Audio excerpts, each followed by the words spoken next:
Welcome, everybody, to Shakespeare Off the Shelf. John Lamb,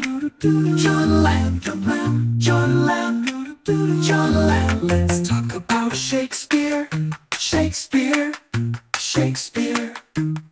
For how long? As long as it takes, but no more than 11 minutes. This week, I would like to talk about why Shakespeare is funny. We've come at last to Act 3 of Midsummer Night's Dream. We've introduced ourselves to the rude mechanicals. We've been introduced to the fairies. We know they're having a fight. We also, of course, know the lovers. These four somewhat confused, very excitable young people. And the plot has officially thickened as we approach the middle of Act 3. There are two moments that make me consistently laugh out loud when I watch Midsummer Night's Dream. And we're going to talk about what they share, and we're going to talk about why I think they're hilarious. The key is actually in, not my favorite sitcom, actually, of all time, the show Friends, the classic line, which is now a sticker. I saw somebody with a sticker on their laptop that says, "We don't know.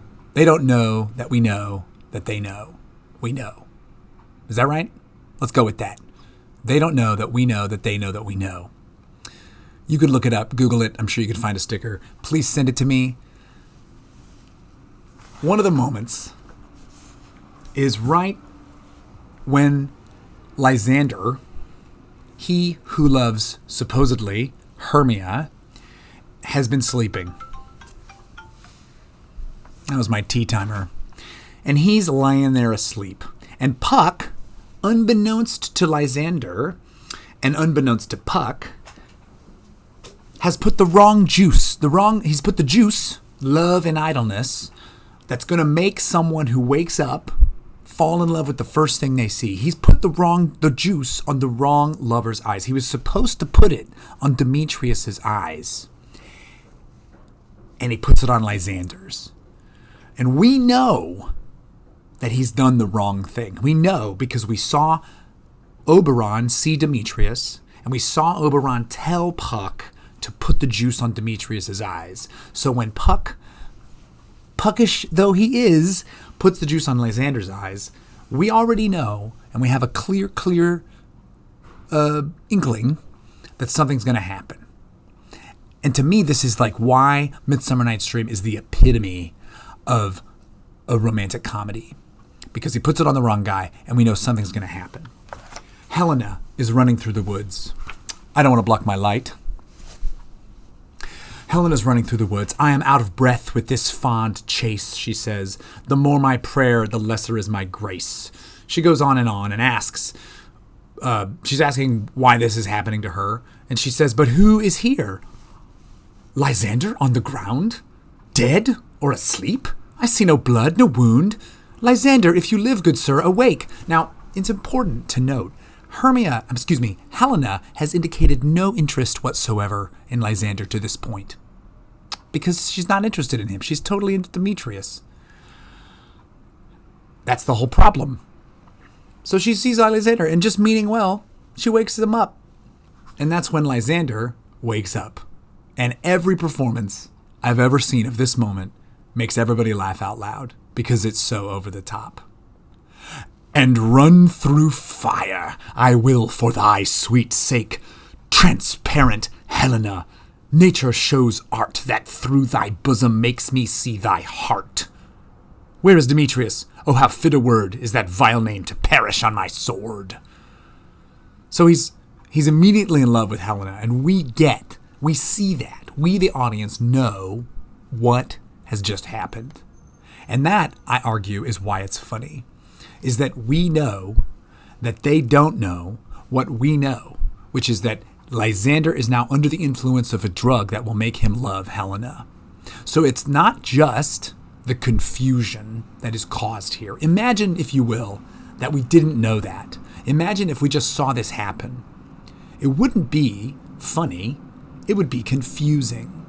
What makes it funny is the clash between our expectations, our knowledge rather, as an audience, and the situation that the characters have put themselves in. If you hear the noise outside, it's a bus. It's too nice a day not to have the window going, so deal with it. And so immediately he goes from being this guy who was in love to the point of being a little stupid with Hermia to being extremely stupid and in love with Helena. And the irony is that he chooses a visual metaphor to describe his love. He calls her transparent Helena, that he can see through her and see her heart, which he can't, strictly speaking. This is a play, interestingly, of surfaces and depths. And here he appeals to a metaphor of depth. And it's kind of ironic because he is himself subject to the surface of the love and idleness that's been placed over his eyes. Which, of course, and this leads to the conflict, yeah? This leads to the conflict between Lysander, Helena, Hermia, Demetrius. It leads to the so-called lovers' quarrel in Act 3.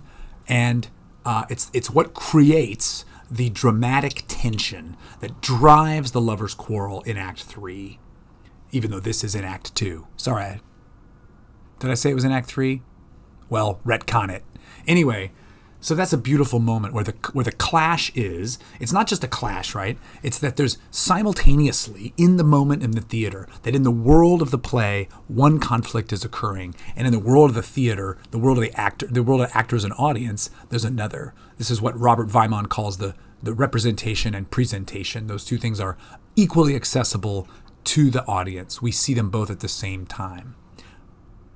The second moment is the exact same thing, but the joke still lands, because this time we've got Bottom. Bottom wearing an ass head. This is a papier-mâché version. It adorns my office. It was made by a former student. I won't say who because it might be weird, but I keep it in my office because it's fantastic. There he is. Hey, buddy. Bottom comes in, scares his friends off in Act 3, Scene 1, and then he encounters Titania, who has been laced with love and idleness. Same joke, same thing, and yet here it is. She wakes, and he's singing some silly song about the orange tawny bill, the wren, the thrustle, the different birds.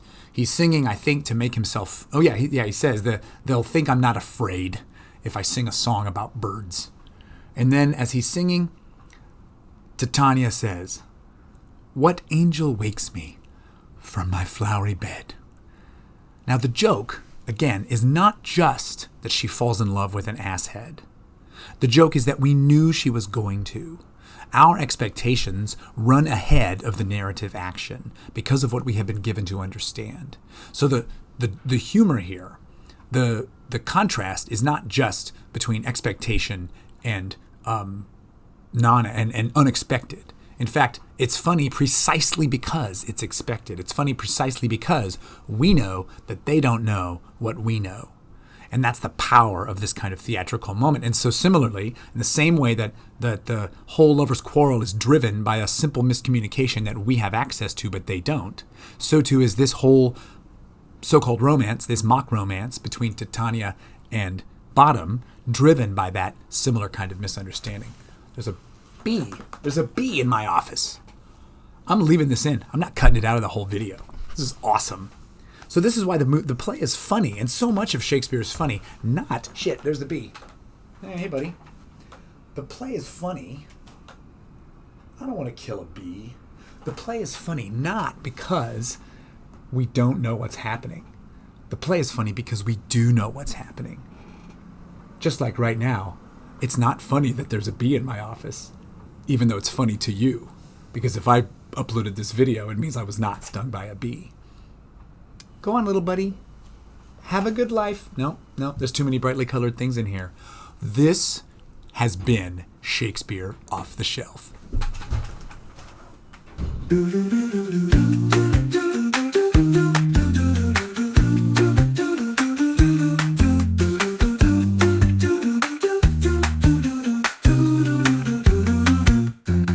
For how long? As long as it takes, but